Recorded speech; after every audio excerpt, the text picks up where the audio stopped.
So I've had quite a lot of requests about how to use a foam roller and the spiky ball effectively.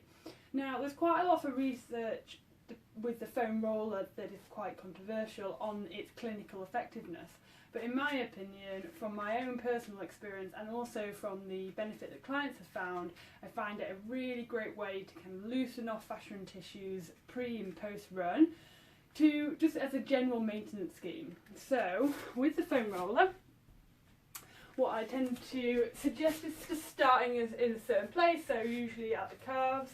You can roll up and down and really try and turn the foot in, so you're getting different parts of the calf, and then turning the foot out, so you're getting the outer part of the calf and more into the perineals.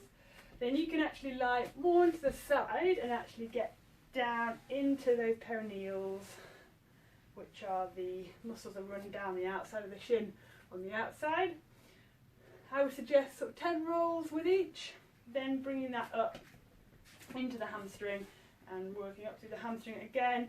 You can then roll into the inner part of the thigh, so really getting into those inner adductors as well, inner part of the hamstring, and then rolling to the middle, and then again on the outside, you want to get right on the outside border.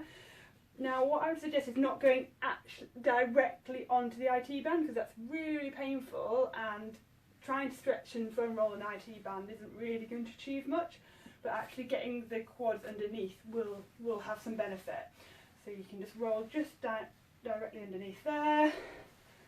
Again, sort of 10 rolls so you feel like you've warmed up those tissues, and then obviously you're going to repeat that on the other side. Then you can bring yourself onto your front, and then we can go into doing foam rolling our quads.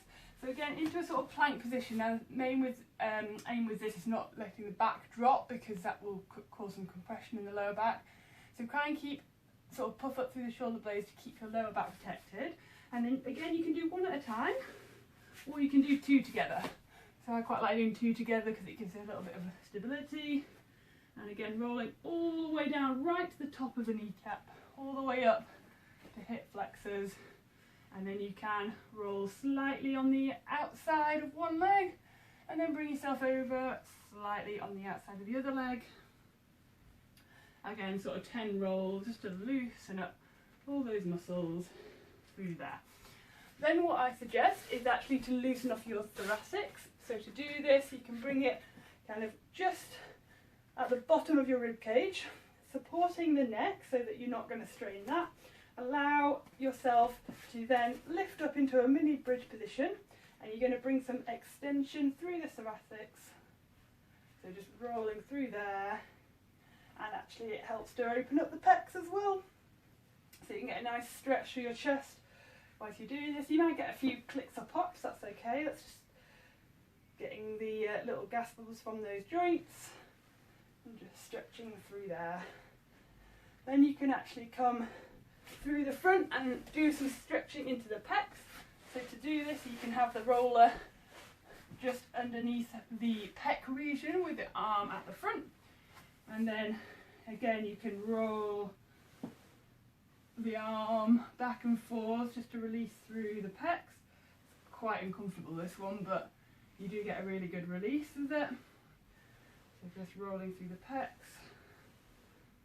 like that, and then you've had a good warm up, and it literally takes a few minutes. And then what you can do is get your spiky ball. Now these are really good for getting to areas that the foam roller can't really get into. For example, the glutes here. So popping the spiky ball into the glute region. Then what you're going to do is place some pressure down through there. Sometimes you might even feel some refill with that if you've got a trigger point. And you can just breathe into it till it feels a little bit easier. Might take some time, and then you can roll over into the next part, find the next little bit that feels a bit ouchy, hold that there, and again just rolling around and holding it in different places where you feel some tension building up. And then what you can do is actually roll onto the side into a sort of side plank position and actually get that ball directly underneath and slightly to the front of the hip, where there's a hip flexor called the TFL, Again, a really good spot which gets really tight in runners and cyclists. You can then sit here, spin a sort of up to 10 seconds or so, and then moving it again, and just work through that attachment all the way around there. Then the ball is actually really good to get into the lateral part, just where the knee is. Sometimes the foam roller can't quite get in there deep enough. So again, you can get into the lateral side of the knee and just really work through that little attachment site. And again, you can just roll it around just to release through there. And then we can then work through the ball of the foot. So with this one, then you can then get the foot, roll it through. Again, really good if you're having any fascial problems or Achilles issues or tension in the calves. Just allows you to loosen up through there. And just allow that to roll through. Put a little bit of pressure through there. Good. And again, then you do that the other side. And that whole routine will probably take you 5 or 6 minutes, and you're going to really help boost your performance levels because everything's going to feel nice and loose and supple, and also reduce your injury risk. So I'd suggest, I actually really like doing the foam rolling pre-run and then doing your stretching afterwards. The spiky ball, again, I like doing that before, and then sometimes if I'm feeling a little bit tight, I'll also do that same routine after the run, depending on the intensity levels. The more intense a session, the more I normally prep and foam roll and stretch and spiky ball afterwards, and I really do find the benefit from that. So give that a go and see how that feels.